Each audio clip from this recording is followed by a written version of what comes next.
Olá, companheiras, olá, companheiros, saudações petistas. Sejam muito bem-vindas e muito bem-vindos a mais uma edição do podcast Em Tempos de Guerra, a Esperança é Vermelha.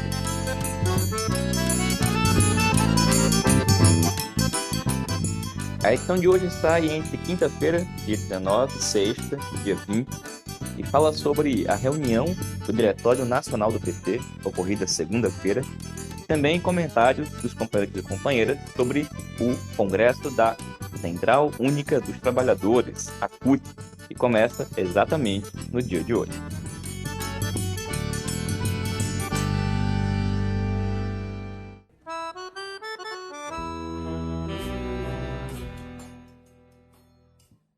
E pessoal, a gente começa a edição de hoje aqui do podcast escutando um informe da companheira Daniela Matos, militante do PT no DF, que faz um informe sobre como é que foi a reunião do Diretório Nacional do PT, que ocorreu nesta segunda-feira, dia 16 de outubro. Olá, Patrick. Olá, ouvintes do podcast Em Tempos de Guerra, Esperança é Vermelha.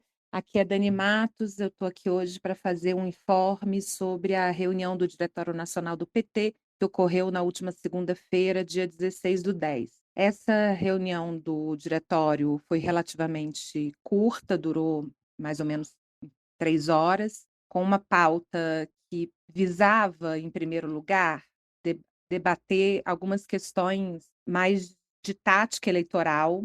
Em primeiro lugar, uma votação sobre um recurso de uma resolução aprovada na Executiva Nacional do PT, que pretendia acabar praticamente com as prévias nas eleições de 2024 para prefeito, assegurando que 2/3 dos diretórios municipais poderiam aprovar um nome e a não realização das prévias, o que vai de encontro, que confronta o estatuto partidário. E também tirar a posição do PT na Federação Brasil da Esperança acerca da proposta de candidaturas natas à prefeitura em 2024. Tinha também uma questão de substituição de dirigentes na federação e uma série de informes. Nos dias que antecederam a reunião do diretório, depois dele convocado, uma série de dirigentes que articularam o debate e a importância de debater a questão da Palestina. Então, esse debate de Israel e Palestina entrou na pauta, mas, apesar disso, apesar da importância e de ser fundamental esse debate e a resolução tirada, não houve debate sobre a conjuntura nacional e internacional lato sensu, quer dizer, mais uma vez, a gente reúne o Diretório Nacional, a instância principal do partido, e não debate a conjuntura, a situação do governo, a situação no mundo. Bom, o primeiro ponto de pauta foi a deliberação sobre esse recurso sobre a resolução da SEM. 47 membros do diretório votaram contra o recurso e 36 votaram pelo recurso, ou seja, mais uma vez, o Diretório Nacional do PT atropela o estatuto partidário e aprova novidades casuísticas e antidemocráticas, dessa vez garantindo que 2/3 do diretório municipal podem optar pela não realização de prévias para a prefeitura. Nessa votação, que ganharam e novamente ganharam sem 2/3, sem maioria qualificada do diretório, votaram contra esse recurso apenas a CNB, o Avante e o Socialismo em Construção, que foi exatamente as correntes que votaram por isso na executiva.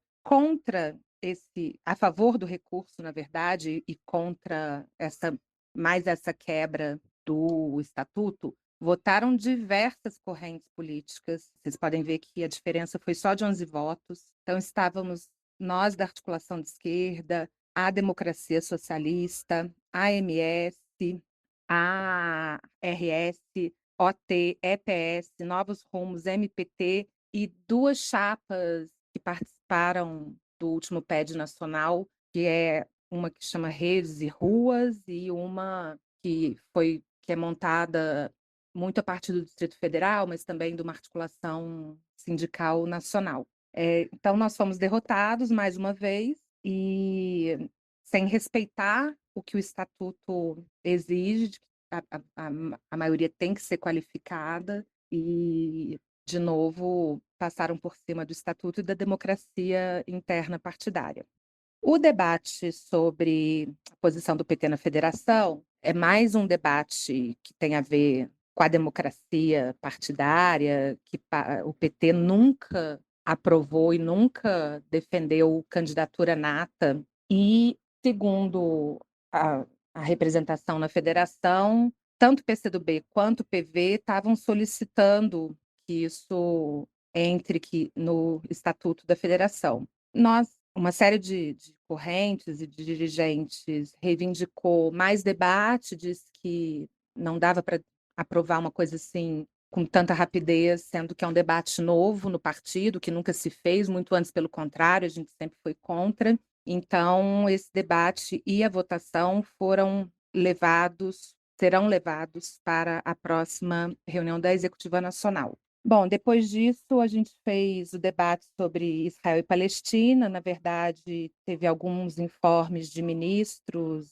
e deputados sobre uma reunião que aconteceu na parte da manhã com o Lula, sobre votação na Câmara, pauta econômica, mas também um informe detalhado sobre a situação da Palestina, sobre o papel e o protagonismo que o Lula tem obtido no debate internacional em relação a isso, a questão do corredor humanitário, a atuação no Conselho de Segurança da ONU, a ação de repatriação de brasileiros, que tem sido muito acertada e muito olhada pelo mundo inteiro, vamos dizer assim, né, monitorada por todos os países, porque o Brasil foi o primeiro país do mundo que conseguiu montar uma operação de retirada dos seus nacionais, que tem uma base de operação na Itália, mas que a partir daí traz de volta para o Brasil e para uma série de cidades, né? Em contrapartida, os Estados Unidos ainda não sabe o que fazer e a proposta é retirar de lá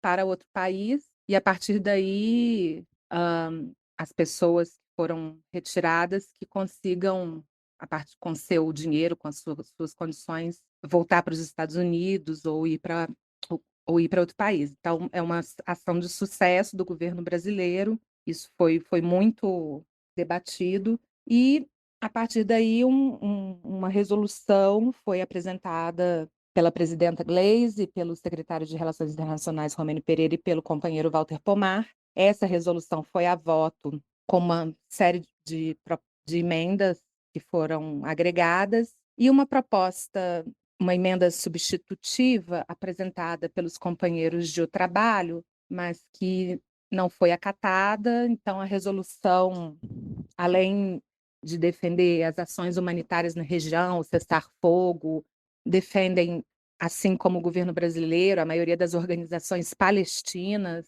a solução ainda de 2 estados e estabelece uma posição muito dura contra as ações que o Estado racista, o Estado de Israel, tem cometido contra o povo palestino. Por fim, uma série de informes foram feitos sobre reuniões que vão acontecer no próximo período. Eu acho que é importante destacar o período de 7, 8, 9 de dezembro em Brasília. Dia 8 e 9 ocorre a Conferência Eleitoral Nacional do PT, e a direção nacional ainda está tentando garantir uma série de condições de alojamento, de participação, mas concomitante com a conferência, uma série de reuniões vão acontecer. Tem um Encontro Nacional de Cultura no dia 7, tem uma reunião sindical nacional no dia 9. Então, é importante que as companheiras e os companheiros acessem o sítio do PT Nacional e acompanhem os informes e também a inscrição para essa conferência nacional. É isso, Patrick. Abraço, pessoal. Tchau, tchau. Valeu, Dani. Obrigado, companheira. E, pessoal, a resolução que a Dani mencionou, aprovada na reunião do DN de segunda-feira, está disponível no site do PT Nacional, pt.org.br, e possui o seguinte conteúdo, abre aspas. O Diretório Nacional do PT, reunido no dia 16 de outubro de 2023, aprovou a seguinte resolução sobre a situação na Palestina e Israel. O PT apoia, desde os anos 1980, a luta do povo palestino por sua soberania nacional, bem como a resolução da ONU pela constituição de 2 Estados nacionais. o Estado da Palestina e o Estado de Israel, garantindo o direito à autodeterminação, soberania, autonomia e condições de desenvolvimento com economia viável para a Palestina, buscando a convivência pacífica entre os dois povos. O PT, historicamente, mantém relações partidárias unicamente com a Organização para a Libertação da Palestina, OLP, assim como a Autoridade Nacional Palestina, sediada em Ramallah. O PT condena, desde sua fundação, todo e qualquer ato de violência contra civis, venham de onde vierem. Por isso, condenamos os ataques inaceitáveis, assassinatos e sequestros de civis cometidos tanto pelo Hamas quanto pelo Estado de Israel, que realiza, neste exato momento, um genocídio contra a população de Gaza por meio de um conjunto de crimes de guerra. O PT parabeniza os esforços empreendidos pelo governo brasileiro, sob a condução do presidente Lula, voltados à repatriação rápida de brasileiros na região do conflito e pelo acesso à ajuda humanitária na região da faixa de Gaza, com a retirada dos bloqueios impostos por Israel que impactam diretamente a população civil, além do pronto restabelecimento do fornecimento de água, energia elétrica, alimentos, medicamentos e combustíveis na região, bem como a defesa da imediata libertação dos reféns civis israelenses. O PT manifesta apoio à atuação do Brasil, inclusive no Conselho de Segurança da ONU, em linha com a tradição diplomática brasileira, em prol de um cessar-fogo imediato e pelo cumprimento das resoluções da ONU, especialmente as que garantem a existência do Estado da Palestina e uma relação pacífica com Israel. O PT alerta contra os riscos de uma escalada do conflito. O mundo não precisa de mais guerras, o mundo precisa de paz. O PT convoca a sua militância a participar das atividades de defesa da paz em defesa da solução dos dois estados, Palestina e Israel, e em defesa dos direitos do povo palestino a uma vida pacífica e com soberania nacional. Diretório Nacional do PT, Brasília, 16 de outubro de 2023. Bom, pessoal, essa foi a leitura da resolução aprovada, está disponível no site do PT. Já existem outras posições, inclusive devido à resposta dada pelo embaixador de Israel no Brasil sobre a resolução do PT. Bom, desde segunda-feira, todos têm acompanhado, o conflito tem escalado, inclusive com um ataque cruel, bárbaro, desumano contra um hospital na faixa de Gaza, com cerca de 500 mortos. Em todo o mundo têm ocorrido manifestações muito importantes em defesa da paz e do povo palestino. Na próxima edição, tanto do podcast como do antivírus, nós continuaremos falando desse assunto. Viva a Palestina livre, viva a defesa da paz. E condenamos os ataques criminosos, genocidas promovidos pelo Estado de Israel. Bom, pessoal, no dia de hoje, quinta-feira, a gente está gravando esse áudio, está começando o Congresso da Central Única dos Trabalhadores, a CUT. Ao longo dos últimos dias, nós conversamos com alguns companheiros e companheiras que, nesse momento, estão lá no Congresso, na abertura do Congresso, vão estar envolvidos no processo até o próximo fim de semana, e alguns companheiros e companheiras nos enviaram comentários preliminares sobre o Congresso da CUT. Na próxima edição, a gente também vai falar um pouquinho mais do resultado do Congresso, mas hoje a gente começa ouvindo um áudio e um comentário da nossa companheira Jandira Uehara, que atualmente é integrante da Executiva Nacional da CUT. Oi, Patrick, e todas as pessoas que ouvem o podcast Em Tempos de Guerra, a Esperança é Vermelha. Bom, nós vamos falar hoje sobre o 14º CONCUT, Congresso Nacional da Central Única dos Trabalhadores e das Trabalhadoras, que acontecerá de 19 a 22 de outubro em São Paulo, e vai reunir aproximadamente 1.800 delegados e delegadas de todo o Brasil. Mas o processo congressual, com discussão na base, ou seja, no sindicato, teve início no dia 8 de maio e se estendeu até 25 de junho. Nesse período, as bases sindicais tiveram acesso ao texto base, Luta, Direitos e Democracia que Transformam Vidas, debateram o texto base, puderam fazer emendas diretamente nos sindicatos e elegeram os delegados e delegadas tanto para o CONCUT, Congresso Nacional da CUT, como para os SECUTs, os congressos estaduais da CUT. Para o Congresso Nacional da CUT, foram eleitos e eleitas delegados e delegadas dos sindicatos filiados em dia com a central em todo o país, na proporção de um delegado ou delegada para cada 1.500 associados. Destacando ainda que 30% de delegados e delegadas, independente da categoria profissional, devem ser de mulheres. Os sindicatos que não têm 1.500 sócios na base participam de uma plenária que acontece nos congressos estaduais, com um número determinado de vagas por estado, para então serem eleitos e eleitas delegados e delegadas ao Congresso Nacional de entidades que não atingiram o coeficiente de um delegado ou delegada para 1.500 sócios. E, para isso, é preciso que a CUT lute pela revogação de todo o entulho neoliberal do golpe. Se a CUT não fizer isso, não há chance da classe trabalhadora recuperar seus direitos. Então, nós temos que lutar pela revogação da reforma trabalhista, da reforma da Previdência, da reforma do ensino médio. Nós temos que lutar por uma política econômica e fiscal capaz de entregar ao povo e à classe trabalhadora o que está no programa que venceu as eleições. Nós precisamos destruir as travas neoliberais que impedem o desenvolvimento e o bem-estar, né, do povo brasileiro. Bom, em primeiro lugar, eu queria colocar uma questão central. A classe trabalhadora brasileira precisa de uma CUT combativa, organizada e mobilizada para contribuir na luta para derrotar o neoliberalismo e o neofascismo.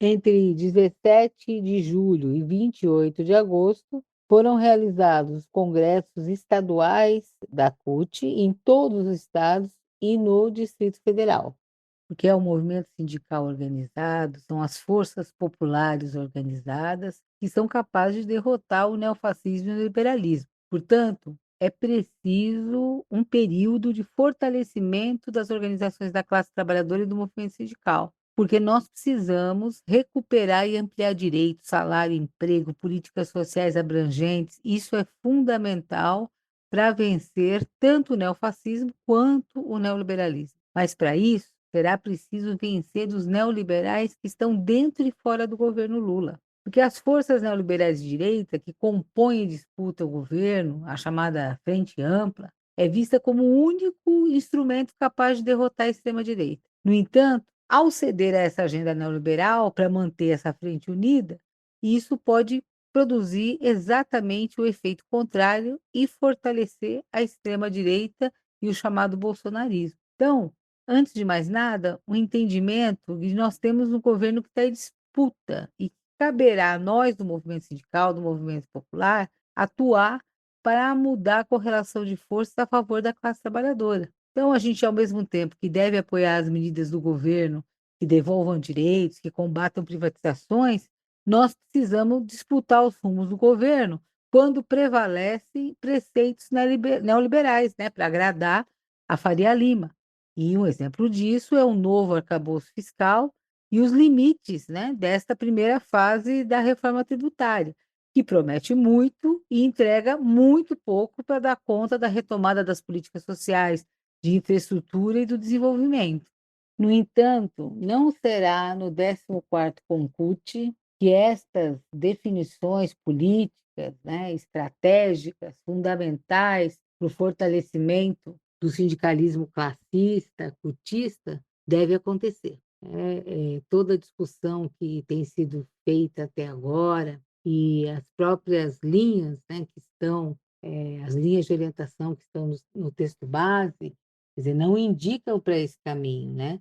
Tampouco se faz uma articulação entre o neofascismo e o neoliberalismo, né, como faces de uma mesma moeda e que se retroalimentam, né? As coisas são vistas de uma forma apartada. E essa falta de articulação entre o neoliberalismo e o neofascismo, quer dizer, nos coloca, né, numa posição de não conseguir, orientar as lutas adequadamente. Bom, e para continuar sendo um instrumento de luta da classe trabalhadora, para recuperar a sua força política e social, a CUT deve estar na ala esquerda das forças sociais que apoiam o governo Lula. Mas, para isso, é preciso mudanças muito grandes, voltar às bases sindicais, tomar a dianteira das lutas e mobilizações de massa, né, que tem que acontecer nesse próximo período, né, porque o governo só vai avançar se tiver força popular e classe trabalhadora organizada, mobilizada, o que pressupõe manter nossa autonomia crítica e propositiva, e isso o próprio presidente Lula já falou por diversas vezes, né? Para cumprir esse papel, a CUT deve construir uma liderança no movimento sindical a partir da sua força nas lutas e nas bases, e não com rebaixamento de pautas, né, de uma forma burocratizada, centralizada, pelo alto, como acontece no Fórum das Centrais Sindicais, né, que tem uma unidade muito frágil e que prioriza propostas de fortalecimento da burocracia sindical. Isso quer dizer que, aos 40 anos, a CUT deve resgatar o espírito combativo do seu nascedouro, né? À frente da construção de um grande sujeito social, liderado pelas esquerdas, pelos movimentos populares, pelo movimento sindical classista, que seja capaz de unificar os trabalhadores e trabalhadoras em toda a sua diversidade. E isso é a gente poder participar de um processo de reconquista da maioria da nossa classe para posições populares, democráticas, socialistas, que essa é a única forma de derrotar o neoliberalismo e o neofascismo. Bom, em síntese, a discussão do 14º Concute vai estar em torno de três eixos, na articulação de três eixos. O primeiro é o fortalecimento do sindicalismo cutista, a valorização da negociação coletiva e a atualização da organização sindical. É bom a gente dizer aqui que nós estamos num período onde a taxa de sindicalização é a mais baixa que nós já tivemos desde que se mensura a sindicalização no Brasil. Em 2017, nós estávamos em torno de 18,5% e hoje estamos em torno de 10% da taxa de sindicalização dos trabalhadores formais e do setor público no país, o que é algo extremamente grave e preocupante, né? Juntamente com todo o processo de precarização do trabalho e perda de representatividade dos sindicatos que se aceleraram pós o golpe de 2016. É claro que nós temos consenso que a valorização da negociação coletiva e o fortalecimento da organização sindical, com processos mais abrangentes de negociação coletiva, uma série de normas e princípios que precisam ser adotados para fazer avançar o processo de negociação no país, isso é fundamental. No entanto, a forma como a maioria da direção da CUT, representada pela articulação sindical e apoiada pela CSD, CUT, Democrática e Socialista, apontam para um caminho que, ao nosso ver, é um avanço da burocratização e não da autonomia e da autorregulação como eles justificam, né? Então, veja, o que está se propondo é que tenha um processo de autorregulação, que obviamente nós não somos contrários a processo de autorregulação, mas que isso seja feito através de uma instância burocrática, que seria um conselho de autorregulação das relações de trabalho, né, composto por uma Câmara de Empregadores, uma Câmara de entidades de trabalhadores e uma bipartite, onde estariam sendo discutidas as questões, né, tanto da negociação quanto de organização sindical. Do ponto de vista das entidades da classe trabalhadora, na nossa opinião, isso é uma institucionalização, uma burocrática e institucionalização do chamado Fórum das Centrais, né? Todas as questões relativas à organização sindical seriam discutidas nesse conselho com a participação das centrais sindicais reconhecidas, com estrutura, recursos, funcionários, assessoria e tudo mais. Guardadas as proporções, isso se parece muito com a federação, né? A federação que amarra, né, o Partido dos Trabalhadores às decisões, né, tomadas em conjunto com outros dois partidos, no caso o PV e o PCdoB, reduzindo a autonomia, né, no caso, né, da CUT, no caso da federação do próprio PT, e quer dizer, institucionalizando de uma forma burocratizada aquilo que poderia, em determinados momentos, pontuais, é claro, ser construído a partir de consenso e tudo mais. Bom, enfim, é isso o que está se propondo. Nós nos posicionamos, e algumas outras minorias na CUT, contrários a esse sistema, né? Mas tudo indica que esse será talvez a única polêmica do Congresso, né? E que tudo indica que vai ser aprovado por ampla maioria da articulação sindical e da CSD. Ainda neste eixo, né, tem consensos importantes, como, por exemplo, sobre o direito de negociação no serviço público, que a gente avance nessa questão e nas questões também relacionadas à sustentabilidade financeira do movimento sindical, né? E também, é claro, a organização, né, dos setores informais e regulação do trabalho por aplicativo, organização no local de trabalho, que precisa ser feita toda uma discussão sobre esta organização frente às mudanças que aconteceram, né, no mundo do trabalho no último período. E também, né, sobre a ação sindical nos territórios, né, e as articulações, né, com os movimentos populares, enfim, com a disputa que precisa ser feita, né, nas regiões, nas cidades, né, nos territórios onde a classe trabalhadora vive.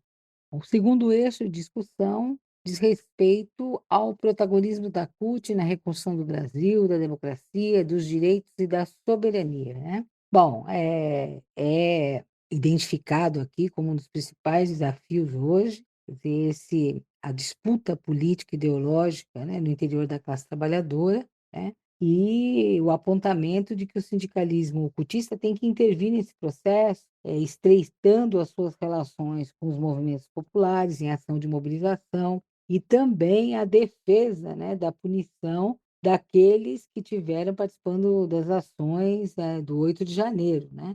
E reafirma que tem anistia. E também, né, está claramente no texto que nós devemos apoiar todas as medidas que enfrentem a questão militar, a exemplo da necessidade de alterar o artigo 142 da Constituição Federal, que prevê, e também a previsão de garantia da lei e da ordem, né, deixando claro que não existe poder moderador no Brasil, né, e que, enfim, a reafirmação de que não haverá democracia no Brasil enquanto existir a tutela militar, enquanto existir tortura, enquanto as polícias militares operarem terrorismo de Estado com licença para matar, né? E aponta também aqui o fortalecimento da comunicação popular, né, através das brigadas digitais e não só, né?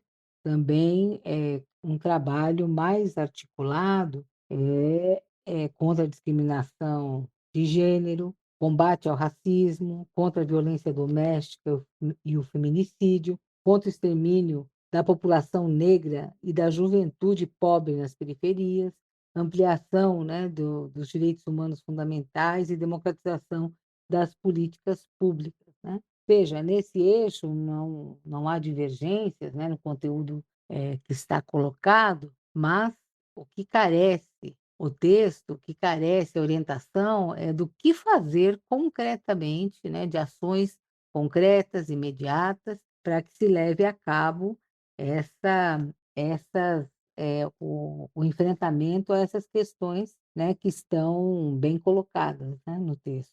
Também nesse eixo, está a prioridade da revogação, né, da luta pela revogação da lei da reforma do ensino médio, né, e pela construção de um projeto de educação não privatista, que garanta a democratização e o acesso ao conhecimento para a nossa juventude, articulado também com políticas de emprego para a juventude. Outra questão importante, né, é a ampliação dos direitos humanos, né.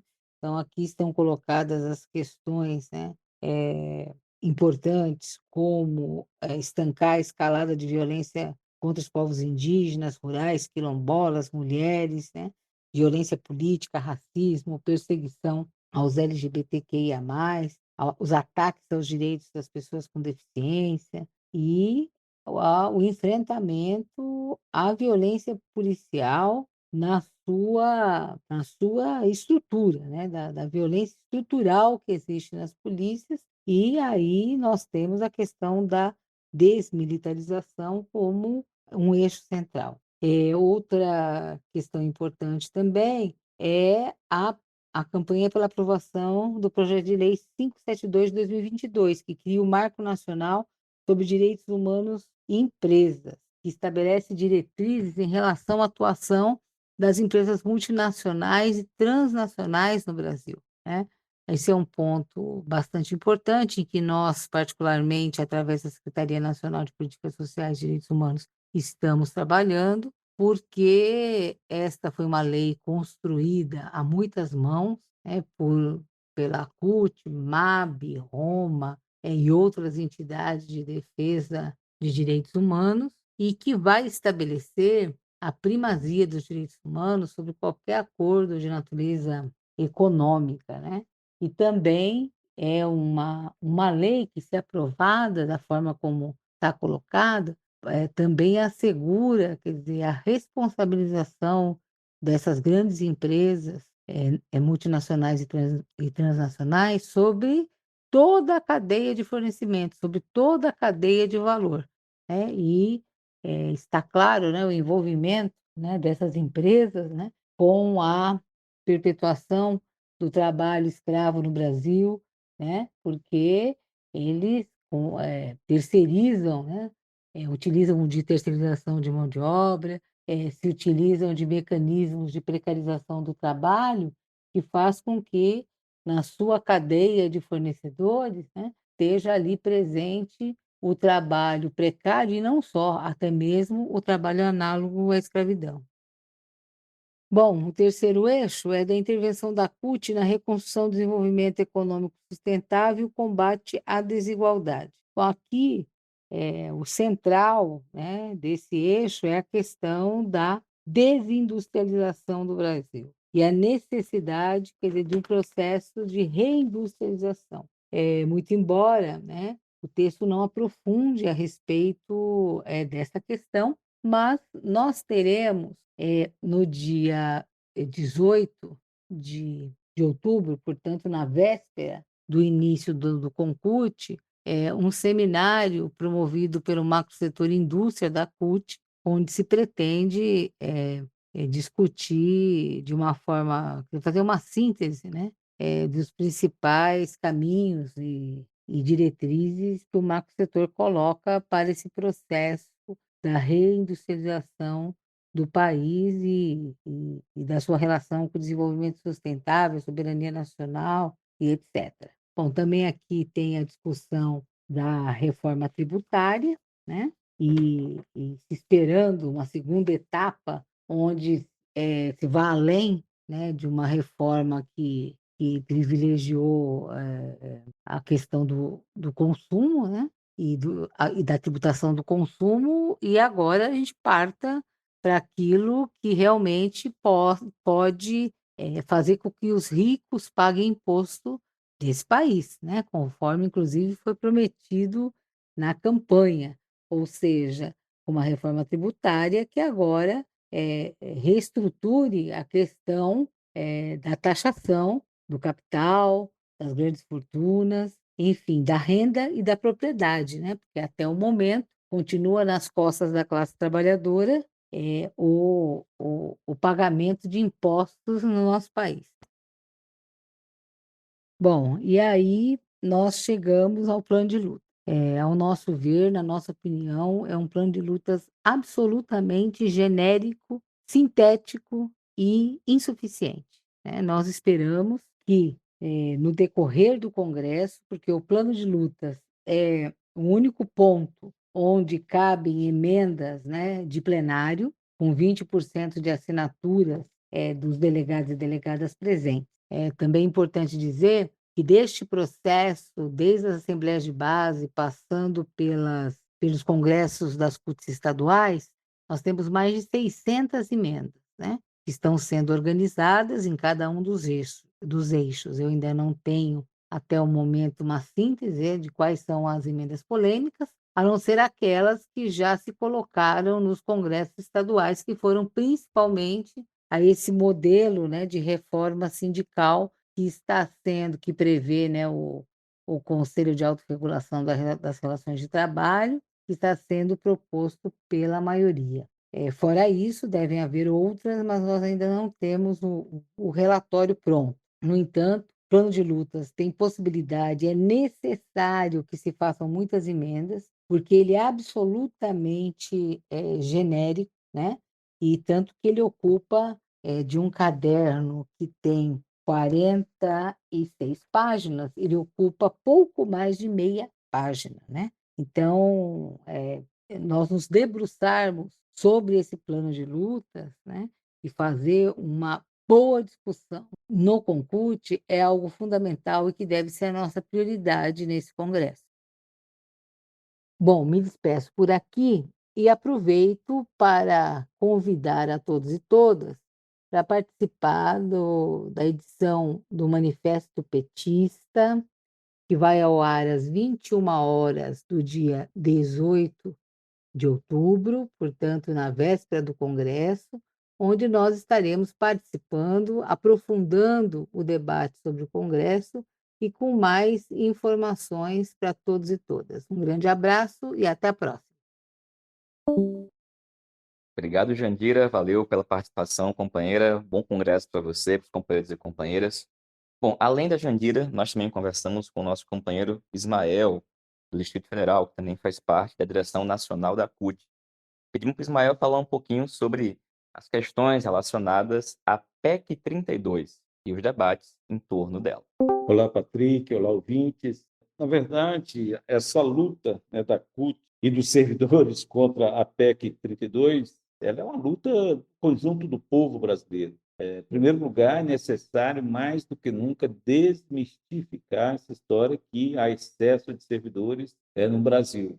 Para se ter uma ideia, hoje você tem da força de trabalho no país, em torno de 12,45% são servidores públicos das três esferas, servidores públicos federais, estaduais e municipais, né? E no ranking apresentado, inclusive pelo IPEA, há pouco tempo atrás, e divulgado amplamente, né, pela grande mídia, demonstra, né, que esse percentual fica muito abaixo dos países aqui da América Latina. Tem uma ideia, o Chile tem em torno de 17%, né? A Argentina, um país vizinho aqui, em torno de 15%, o Reino Unido, né, em torno de 23%, Estados Unidos, em torno de 14% da força de trabalho são servidores públicos, na Dinamarca, em torno de 31%. Então, portanto, no Brasil, o percentual de servidores no mercado de trabalho em média, né, muito aquém do que repito, na América Latina, em vários países da Europa, inclusive os Estados Unidos. Então, a máquina brasileira não é inchada, pelo contrário, é necessário a contratação de servidores, há uma maioria de servidores hoje aposentados, né, que, portanto, precisa mais do que nunca que o Estado possa contratar, o Estado possa reconstruir o país, e para reconstruir o país é necessário reconstruir o serviço público. Uma outra questão que é de fundamental importância, Patrick, é entender que o projeto de emenda constitucional que trata sobre a reforma administrativa, ela vem no bojo, né, do que foi o golpe ocorrido em 2016 contra a presidente Dilma Rousseff, né? Como já havia anunciado o presidente, assim que foi impeachmentado, o golpe não foi contra ela, o golpe, na verdade, foi contra o povo brasileiro. E é por isso que fizeram a reforma administrativa, é por isso que apresentaram e aprovaram um projeto de terceirização sem limite. Foi por isso que se aprovou uma reforma da Previdência que, na prática, impede, né, a maioria do povo de ter o direito à aposentadoria, inclusive os servidores, e agora vem com a falácia da necessidade de uma reforma administrativa, segundo eles, para modernizar o Estado, né, para acabar com o supersalário, né, para garantir a meritocracia, esse é o argumento utilizado para eles, mas a gente sabe que, de fato, o que eles querem dar tais garantias jurídicas para o mercado financeiro, das garantias jurídicas para aqueles que financiaram o golpe, né? E essa foi uma agenda que foi derrotada, uma agenda, né, o governo Lula, ao ganhar a eleição, ao ter a maioria de votos da população brasileira, né, o povo brasileiro negou essa agenda de destruição do serviço público, né, que tem no centro a PEC 32. Então, é importante a gente frisar aqui que a emenda constitucional 32, a reforma administrativa, interessa àqueles que financiaram o golpe, interessa aos grandes empresários, aos banqueiros, e não há não um projeto, né, que interessa a maioria do povo brasileiro. Olha, Patrick, como bem afirma o manifesto que foi aprovado no Congresso Nacional pela Frente Parlamentar, a tal reforma administrativa, ela não propõe melhoria do serviço público, né? Na verdade, o que se apresenta, e o texto original falava exatamente disso, né, era a busca da entrega de boa parte do serviço público à iniciativa privada, era a substituição do serviço público gratuito, né, pelo lucro das empresas, né, que viessem a assumir a execução de serviços. Uma série de serviços poderiam ser terceirizados ou, inclusive, diretamente privatizados. Buscava também, né, sobre o argumento da necessidade de corte de gasto público, a redução do quadro de servidores efetivos concursados, né, substituindo esses servidores por terceirizados ou temporários, né? E é por isso que eu digo aqui que é um grande interesse do mercado financeiro, dos empresários, né, com relação a que foi a PEC 32, porque ela traz insegurança no exercício do trabalho, é o fim da estabilidade dos novos servidores, né, porque os servidores passariam a ser contratados diretamente, né, pelos chefes, né, teria flexibilização, né, da estabilidade para ingresso, né, antes da aprovação do texto. Então, assim, as consequências eram, né, muito graves, né, para os servidores, né, para a política pública do país e que, portanto, né, é uma reforma que interessaria, no caso, aos governantes de plantão. Então, é necessário nós termos uma política de Estado e que, portanto, repito, a PEC 32, da forma que estava sendo proposto, destruiu o serviço público. Agora, uma outra questão importante, Patrick, é que a preocupação não é só que há setores hoje do próprio governo Lula que fala, né, da necessidade, né, eles negam a PEC 32, mas falam da possibilidade, né, de encaminhar um projeto que atenda aos interesses, né, dos servidores do serviço público, né? A própria ministra da Gestão fala sobre a possibilidade do governo abrir o debate sobre a reforma administrativa. A questão é que nós somos contra, no atual momento político, onde o Congresso Nacional é extremamente conservador, uma correlação de força desfavorável ao povo brasileiro, colocar na agenda política do país uma proposta de reforma administrativa, na verdade, ela vai ser sequestrada pelos conservadores do Congresso Nacional e eles vão ressuscitar a PEC 32. Então, seria um erro tático e um erro estratégico do governo apresentar qualquer proposta de reforma administrativa para esse Congresso Nacional que aí está. E graças ao esforço da CUT, das suas entidades filiadas, aqui eu quero ressaltar o papel fundamental que teve, né, as entidades dos servidores públicos, das três esferas ligadas à Central Única dos Trabalhadores, como foi o caso da CONICEF, da CNTE, do PROIFES, da CONFETAN, né, da CNTSS, da Federação dos Sindicatos Estaduais, que tiveram um papel fundamental no sentido de derrotar a PEC 32 no ano de 2022. Foram fundamental. Pressão sobre os parlamentares, atividade nos estados, atividades aqui em Brasília. Praticamente foram 12 semanas seguidas de pressão aqui no Distrito Federal, com recepção dos parlamentares aqui em Brasília, no aeroporto, grandes dias de luta, de mobilização, ou seja, nós tivemos o ano passado tudo com forte mobilização, forte pressão, né, e conseguimos, ainda durante o governo Bolsonaro, derrotar, né, o projeto de emenda constitucional. E agora o Lira também, né, o Arthur Lira fala da necessidade de retomar o debate sobre a reforma administrativa. Todo mundo sabe quem representa Arthur Lira, quais os interesses que estão por trás disso. Inclusive, estão discutindo aqui realizar um seminário ainda em novembro, né, para debater a perspectiva de retomada da reforma administrativa. Então, o erro tático do governo abrir esse debate. Por outro lado, agora no Congresso da CUT, que se inicia no dia 18 de outubro em São Paulo e vai até o dia 22, nós, servidores públicos, juntamente com a CUT, iremos aprovar uma resolução que coloca no centro, né, a luta contra a reforma administrativa. Repito, uma reforma administrativa que veio do governo Bolsonaro, né, que foi anunciada como um instrumento, entre aspas, de modernização do Estado. Na prática, significa a destruição do serviço público e, portanto, a CUT continuará a sua luta, estará no centro do plano de luta da Central Única dos Trabalhadores, a aprovação da luta contra a aprovação dessa reforma administrativa.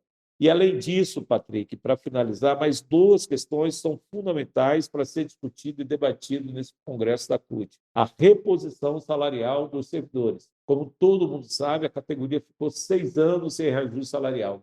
Neste ano, nós conseguimos 9% de reajuste linear para todos os servidores. Mas o problema é que para 2024, no orçamento, praticamente não existe estimativa aliás, há um percentual de 1,5 bilhões previsto para a demanda dos servidores, aí inclui aumento, benefício, reestruturação de carreiras, portanto, significa um pingo d'água no oceano. Então, é necessário que o governo aumente os recursos previstos na LDO, Lei de Diretriz Orçamentária, que vai ser aprovado em dezembro, mas o que está previsto para gasto com servidores tem a ver, com o que foi aprovado no arcabouço fiscal, o arcabouço fiscal. E, por isso, nós éramos contra aquele arcabouço fiscal da forma como foi apresentado já pelo ministro da Fazenda, que foi piorado, modificado na Câmara dos Deputados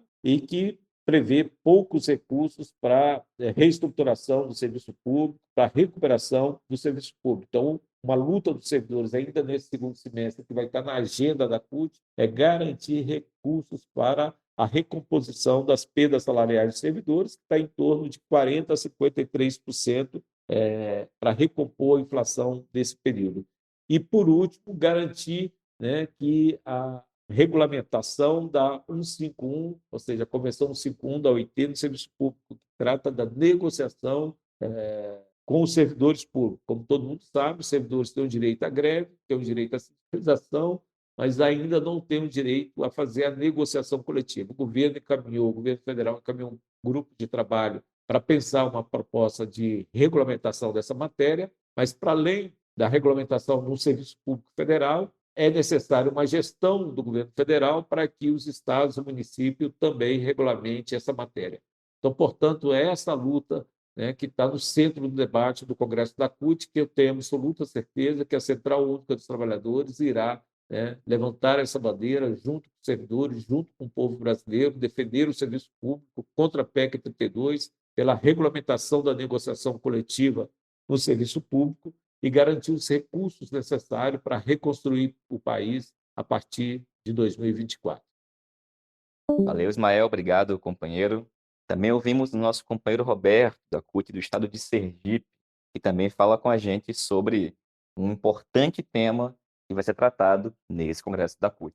Veja, em 2019, o 13º CONCUT aprovou que no processo de organização da Central Única dos Trabalhadores deve estar representando os trabalhadores informais. Então, esse foi um avanço do nosso entendimento, até porque, historicamente, a CUT sempre representou os trabalhadores formalizados, carteira assinada ou concursado. Então, isso foi um avanço significativo na deliberação do Congresso da Central. Evidentemente que a pandemia da Covid-19 acabou dificultando esse processo de organização. Eu acho que foi um empecilho bastante significativo, mas nós, da CUT Sergipe, nós começamos esse processo organizativo dos trabalhadores. Hoje nós já estamos organizando trabalhadores do artesãos, trabalhadores da pesca, trabalhadores da mangaba, trabalhadores da agroecologia,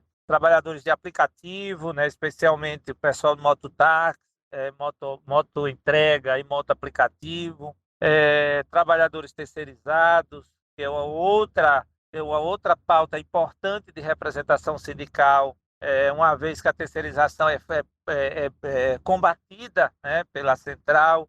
Então, o problema é, se o sindicato, a central, não representar os trabalhadores terceirizados, inclusive para ter condições salariais e de trabalho iguais aos trabalhadores formalizados das empresas, isso acaba deixando os trabalhadores em situação extremamente vulnerável de direito. Então, são questões que nós entendemos cruciais e que foram apontadas no 13º CONCUT sobre a importância e a necessidade da CUT poder representar esse conjunto da classe que estão em condições precárias de trabalho e sem representação sindical, né, de entidades. Então, nós entendemos que esse processo de organização dos trabalhadores informais gerou uma pauta de reivindicação para a Central Única dos Trabalhadores importante, né, que é a pauta dos direitos, a pauta previdenciária, né, e também essa pauta da política pública, uma vez que os trabalhadores informais, que é um outro, nós também estamos representando associações das pessoas em situação de rua. Isso passa, tanto as pessoas em situação de rua quanto os trabalhadores informais, passa pela necessidade da economia solidária, né? Economia solidária, e que ela passa também pela importância de política pública. Então, a gente entende que a CUT precisa agora, no 14º CONCUT, reafirmar, né, a deliberação do Congresso anterior, colocando a necessidade e a importância da central representar esse conjunto da classe e, ao mesmo tempo, apontar sobre a necessidade organizativa desses trabalhadores, né? Nós entendemos que a CUT Sergipe avançou nesse processo de representação, mas isso não ocorreu no Brasil inteiro. Então, a gente continua, de forma geral, ainda representando esses trabalhadores formalizados, né? São trabalhadores que têm, de fato, um processo de salários pré-definidos já, e que isso ajuda no financiamento sindical. Os trabalhadores informais, eles têm esse problema da renda, isso dificulta bastante o funcionamento das entidades, daí a importância da solidariedade sindical, onde os sindicatos dos trabalhadores formalizados poder ajudar e apoiar a luta desse conjunto de trabalhadores e trabalhadoras, e que a Central Única dos Trabalhadores lute no sentido de fortalecimento da economia solidária, de modo a construir um processo efetivo de política de trabalho e renda. Essa é uma outra crítica que é feita à Central Única dos Trabalhadores por parte desses trabalhadores informais organizados em associações, que a Central, a CUT, representa apenas, e nos seus documentos, isso é muito forte da CUT, a defesa apenas do emprego e da renda, né? E eles entendem que eles não querem emprego, eles querem trabalho e renda. Então, e isso passa pelo fortalecimento da economia solidária, tanto na questão do apoio à produtividade, quanto na questão do apoio por parte do Estado da compra dessa produtividade com política pública. Isso ajuda não só o desenvolvimento da economia, como também o fortalecimento das políticas sociais, especialmente aquelas pessoas que estão em situação de vulnerabilidade social, que vão ter acesso aos produtos da economia solidária produzidas por esses trabalhadores e trabalhadoras. Então, é uma rede, uma cadeia que acaba sendo construída caso entre na agenda de luta da Central Única dos Trabalhadores a defesa desse conjunto da classe nós deliberamos que vamos representar. Agora falta nós avançarmos e, além de representar, nós precisamos construir política pública para, de fato, inseri-los, né, no processo de trabalho e renda e, ao mesmo tempo, construir política pública para estender essa produção da economia solidária para o conjunto de trabalhadores em situação de vulnerabilidade. Esse é um cenário, de fato, que ainda o conjunto do movimento sindical brasileiro precisa compreender a importância de representar e que essa questão não fica apenas no discurso, mas na ação efetiva. Acho que a CUT Sergipe, a partir da convivência com esse conjunto de trabalhadoras e trabalhadores, nós estamos construindo essa agenda, inclusive de cobrança de que, de fato, tenha política direcionada para essa tarefa da economia solidária, ter um orçamento que contemple parte desses recursos para financiamento da economia solidária. Então, são questões que entendo fundamentais e que nós precisamos construir no conjunto da Central Única dos Trabalhadores, no nosso 14º Concult, uma agenda efetiva de luta para esse conjunto de trabalhadores e trabalhadoras brasileiras que precisa efetivamente de instituições como a CUT para representar e lutar por seus direitos. Valeu, Roberto. Obrigado, companheiro. Pessoal, na próxima edição do podcast, a gente vai continuar falando sobre o Congresso da CUT, a situação na Palestina e Israel, bem como no próximo programa Antivírus. Convidamos vocês a ajudarmos a divulgar o podcast, divulgar também a convocação para assistir o próximo programa Antivírus. A gente se reencontra em breve. Saudações petistas e Palestina livre.